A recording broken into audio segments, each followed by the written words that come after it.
ഇന്നൊരു bread pudding റെഡിയാക്കാം. അതിനായി 2 table spoon custard powder, 1/4 cup പാല് കലക്കി നമുക്ക് മാറ്റി വയ്ക്കാം. ഇനി ഒരു പാനിലേക്ക് 2 കപ്പ് പാലും 1/4 കപ്പ് പഞ്ചസാരയും ചേർത്ത് നന്നായി തിളപ്പിച്ചെടുക്കാം.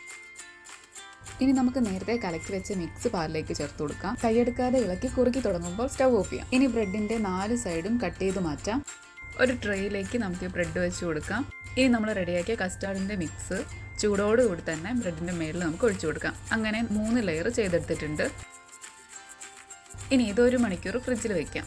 ഇനി നമുക്ക് വിപ്പിംഗ് ക്രീം റെഡിയാക്കാം. ഞാനിവിടെ വിപ്പിംഗ് ക്രീമിൻ്റെ പൗഡറാണ് എടുത്തിരിക്കുന്നത്. 1/2 കപ്പ് പാലിലേക്ക് 1/4 ടീസ്പൂൺ വാനില എസൻസ് ചേർത്ത് കൊടുത്തിട്ടുണ്ട്. ഇതിലേക്ക് പൗഡറും കൂടി ചേർത്ത് ക്രീം വിപ്പ് ചെയ്തെടുക്കാം. ഇനി ഈ ക്രീമും കൂടി നമുക്ക് ലാസ്റ്റ് ലെയർ ആയിട്ട് കൊടുക്കാം. അരമണിക്കൂറും കൂടി ഫ്രിഡ്ജിലേക്ക് വെച്ച് കഴിഞ്ഞാൽ നമ്മുടെ ബ്രെഡ് പുഡിംഗ് നല്ല സെറ്റായി കിട്ടും. അങ്ങനെ നമ്മുടെ ബ്രെഡ് പുഡിംഗ് റെഡി ആയിട്ടുണ്ട്.